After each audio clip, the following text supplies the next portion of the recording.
wake up in the morning.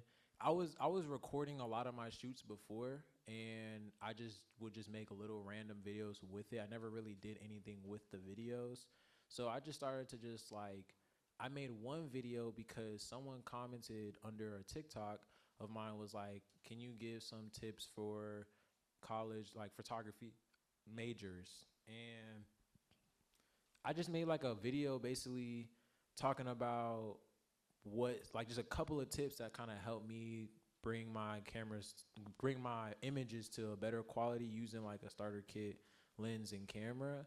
And that video was the video that for me that like blew up. And I realized there was a lot of people out there that wanted to learn about just getting into photography. I was super scared to like make videos on talking about like teaching anything to do with photography because me myself, I'm still learning. And that's one thing, doesn't matter where you are at in your career, you're always a student. Like there is always so much more to learn. Like the moment you feel like you have nothing left to learn is the moment you're gonna peak because you're not gonna be able to go past that point. It's a mental game really more than just what you're shooting in front of you, the cameras you got and all that, the clients you're working with. It doesn't matter. If you feel like you already know it all, then there's nothing left for you to know and learn about. And from then on, you'll just plateau right there. And if you're comfortable with that, that's fine. But you know. So would you say your workflow is still like that when it comes to content? Now because it's like sometimes I could just kind of wake up and I could just create a quick video and I want to like something I know that I'm comfortable talking about and I have like just footage, like stock footage just ready to kind of put over it and I just want to talk about the topic. Yeah, I could do that, but now creating a schedule with like that diagram I showed earlier, that is really how I'll just kind of like what I recommend doing is stocking up.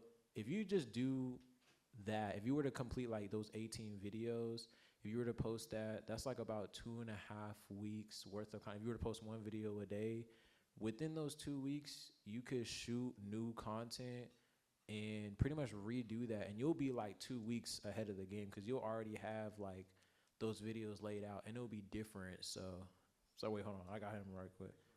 Got you. I was just gonna go off of your point. Do you Mm-hmm. have like any advice when it comes to like, because being consistent is key. Do you Mm-hmm. have advice when it comes to like just stockpiling that footage to in order to be consistent? I would wait. Like I would just kind of like if you're in a stagnated period where you're not posting as much, I would just kind of, I would just kind of like take your time to create the content, stock up on that. Just like you don't gotta feel too pressured to just go straight into posting. The way that I was doing it was like like I said, I just kind of woke up and I would just make the videos on that day and I would post it that day. Now, even though I made that work, it was stressful because I would literally just be making the videos and posting it that day, kind of like trying to research topics in a better way to where I could explain it, because like the way that I would try to do it is a lot of people know the terminologies, for example, like ISO and aperture and shutter speed, but some people don't even know what that means at all.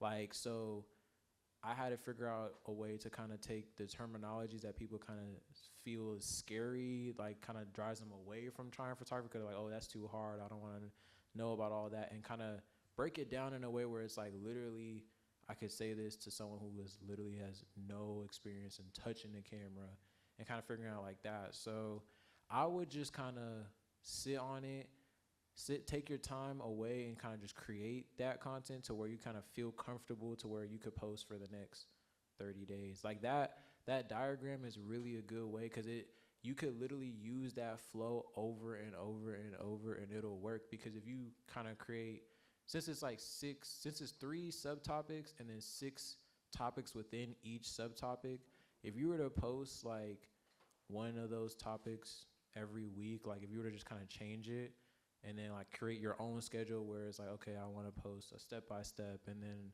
I want to post an entertaining like kind of trending reel. I want to post a quick tip. I want to post common questions, like common mistakes and things like that. Like if you were to kind of post one of those videos every day and then rotate that with like that could be like for one. Let's say like you were to do like common mistakes, common questions, industry myths, and step by step, and then a quick tip. If you were to post one of those topics every day for just one of your subcategories for that first week of the month, then the next week you go to another subcategory and you do the same type of thing just within that other subcategory. So it could be like, you just kind of rotate it and you can change the order you want to do it if you want, or, you kind of just flow from there. And it'll always feel different because it's like, even though you're talking about even though you're posting the same thing, you're talking about different things. And some people kind of actually most people like the consistency of it.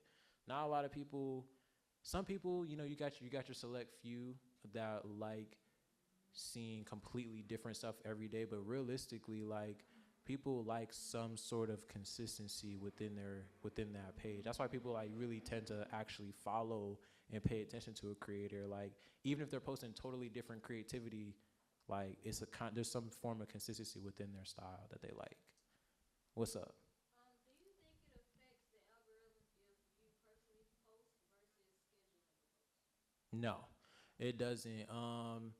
Honestly, understanding when to post is gonna be at your benefit. The algorithm doesn't care. Like, the algorithm will only care about when you post in terms of like how, like, what time is most active for like the majority of people and your followers. But I would pay attention to like your followers, because how your followers engage and respond within the first hour or so of that post is going to determine if the algorithm is going to push it out to people who haven't seen your stuff before, or just more of your followers. Because the first hour, they only show like about 10% of your followers that post. So like, if you're wondering like why like you might have a bunch of followers but not a bunch of people are tuning into your stuff, it's because the algorithm only shows a very small percentage of your followers that post within the first hour. And depending on how they react to it, depends on if it's going to show the rest of your followers that content. And that could depend on the time you post. Sometimes I've posted videos where I posted at like 2, 3 p.m. and then I took it down and I posted it at 5 and it blew up. Like, it just didn't, like, sometimes it was just like a timing issue.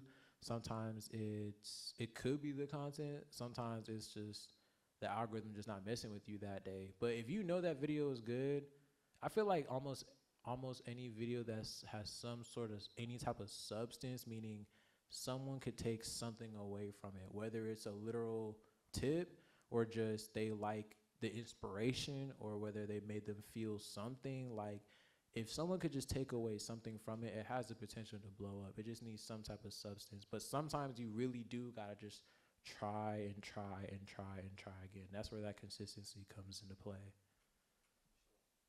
Any other questions? Okay. So I want to hop into the mood board real quick. So this mood board right here is actually a mood board that Adobe literally sent to me. This is like a legitimate mood board that they look for when it comes to content. Adobe is a huge company, and if they're looking for stuff like this, I promise you plenty of other brands are looking for stuff like this. They sent me this as a reference. They sent me, this is actually their example reference that they sent to me, but they also sent me like a blank copy to pretty much fill in my own and make it my own thing on what I was gonna say, what I was gonna do, and things of that nature, filling in with my own pictures and stuff. But this is something that they kind of want to look for when it comes to like what they kind of want implemented in their videos, kind of the style of their videos. This goes into like brand work, but you could also implement this into just daily content, because this style of content that they do have up on here, I have watched quite a lot, and it does just do well algorithmically as well, just in general. There's also, if you can click to the next one, there's another one. This is like kind of like your text layout. Once again, Adobe, this is also straight from them. And this is kind of like how they would prefer their text layouts to be. You obviously don't have to do it exactly like this, but it gives you a general idea of like kind of what is pleasing to the general audience, because those brands have literal professionals studying the algorithm, what works for them, what hasn't worked in the past. They're constantly watching the algorithm.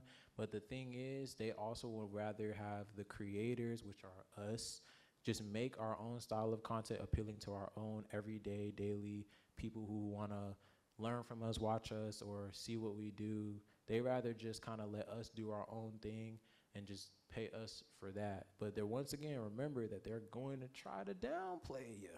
You know what I'm saying? So that's when it goes back to just knowing your worth and trying to study what the ranges are based on like what level of influence you are, but also on the quality that you're giving them. Because there were some deals where like I had to do quite a lot for not as much, and then when they came back around, I was able to negotiate because of the quality, not because I grew as a creator. I was in the same like position as a creator, so I didn't go from like micro to macro or like mid tier to mega or something like that.